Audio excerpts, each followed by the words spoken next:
Morning. ಇವತ್ತು ಮೈಸೂರಿಗೆ ಹೋಗ್ತಾ ಇದ್ದೀವಿ ಟ್ರೈನಲ್ಲಿ.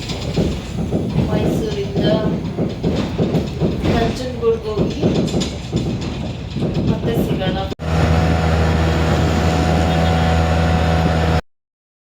ಸ್ನಾನ ಆಯಿತು, ಪೂಜೆ ಆಯಿತು. ಬೇಗ ದೇವಸ್ಥಾನದೊಳಗೆ ಹೋಗ್ಬೇಕು. ಇವಾಗ ದೇವರ ದರ್ಶನ ಮಾಡಲು ಹೋಗ್ತಾ ಇದ್ದೀವಿ. ಒಳಗಡೆ ತುಂಬ ರಶ್ ಇದೆ.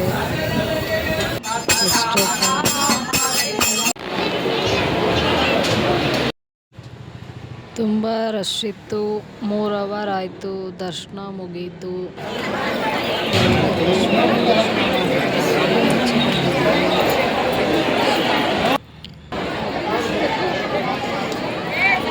ಈಗ ಊಟ ಮಾಡಲು ಹೋಗಿದ್ದೀವಿ. ಪಾಯಸ, ಅನ್ನ, ಸಾಂಬಾರು ಊಟ ಮುಗಿಸಿ ಆಚೆ ಬಂದಿದ್ದೀವಿ.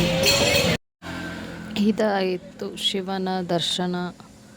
ದೇವರು ನಿಮಗೆ ಎಲ್ಲ ಒಳ್ಳೇದು ಮಾಡಲಿ. ಮತ್ತೆ ಸಿಗೋಣ. ಲೈಕ್ ಮಾಡಿ, ಶೇರ್ ಮಾಡಿ ವಿಡಿಯೋಗೆ. ನಮಸ್ತೆ.